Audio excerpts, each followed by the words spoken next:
bagaimana proses fotosintesis pada tumbuhan. Nah, supaya lebih jelas, marilah kita simak video penjelasan berikut ini. Fotosintesis adalah proses yang dilakukan tumbuhan untuk menghasilkan energi atau nutrisi dengan memanfaatkan cahaya matahari.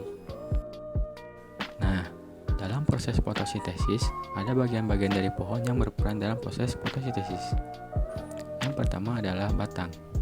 Batang berfungsi untuk menyalurkan air dari akar ke daun. Yang kedua ada akar. Akar berfungsi untuk menyerap air dan mineral dari dalam tanah. Yang ketiga ada daun.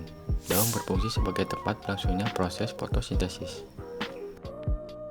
Pada reaksinya, fotosintesis dibagi menjadi dua. Yang pertama reaksi terang, yaitu reaksi fotosintesis di mana klorofil mengubah energi cahaya matahari menjadi energi kimia. Reaksi terang membutuhkan cahaya karena itu terjadi di siang hari. Yang kedua yaitu reaksi gelap, yaitu reaksi fotosintesis yang tidak membutuhkan cahaya. Pada reaksi gelap, ini terjadi pembentukan karbohidrat melalui perubahan karbon dioksida dan air. Proses fotosintesis dimulai dari cahaya mencapai sel-sel daun yang mengandung zat hijau daun. Daun menyerap energi cahaya, kemudian merubahnya menjadi energi kimia. Udara yang mengandung karbon dioksida masuk ke dalam daun, selanjutnya karbon dioksida tersebut menyebar di sel-sel daun. Akar menyerap air yang dibutuhkan tanaman untuk proses fotosintesis. Air tersebut mengalir dari akar ke batang kemudian menuju ke daun. Molekul air dipecah oleh energi cahaya menjadi oksigen dan hidrogen. Molekul hidrogen bergabung dengan molekul karbon dioksida membentuk glukosa.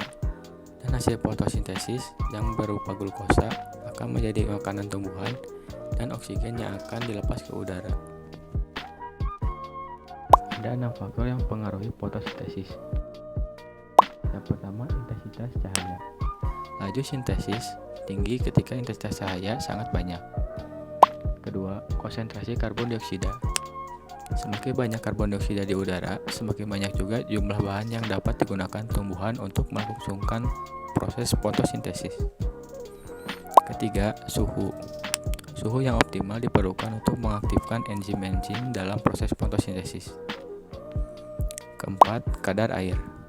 Kekurangan air akan menyebabkan stomata menutup sehingga akan menghambat penyerapan karbon dioksida dan akhirnya akan menurunkan laju fotosintesis. Kelima, kadar fotosintat atau hasil dari fotosintesis. Jika kadar fotosintat berkurang, laju fotosintesis akan naik. Yang terakhir, tahap pertumbuhan. Tumbuhan yang baru tumbuh membutuhkan banyak energi daripada tumbuhan dewasa.